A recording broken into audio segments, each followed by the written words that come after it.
Yun siya. Bakit kayo nakatira? No. Okay.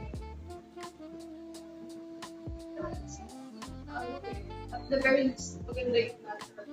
So, nakita ko yung listing sa business. Dito tayo, ma'am. Very good.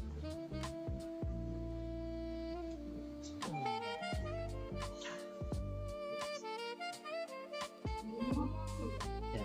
Okay. Mahilig ka sa ano?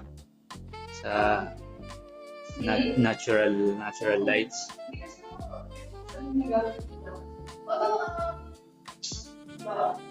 May sarili na itong metro, like both. Meralco. Okay. Meron Wala po. namang problems like, ano, mga water cut-offs or electricity. So, bumabagyo.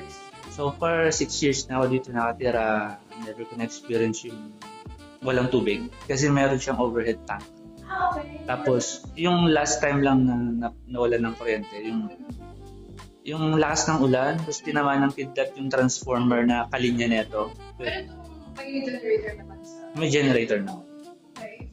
So far, okay na naman dito. Pagdating sa tubig at kuryente. Yung Wi-Fi. Yun yung mga kainan dyan, convenience store. Siguro less than 500 meters yung wet market. So, yun. Tapos, walking distance, Mega Mall Shangri-La, Star Mall. Pagbaba mo, ayun. Kakaiba nga dito eh. Hiniwalay nila. That's nice. I like this style. So, hindi ko yes. It's nice. Pwede mo mag-bake na ng walls or Pwede naman.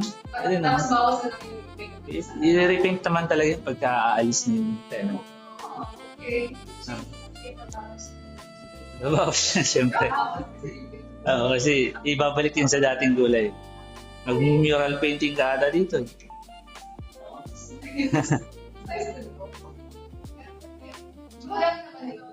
Alin? Kaya, Mo, testingin natin. Aba, parang magiging skandalo pa tayo. Pero maganda. gumagana yun. Maganda. Boss. Ako na. Thank you, boss. Ay, ako na. Ano? May ID.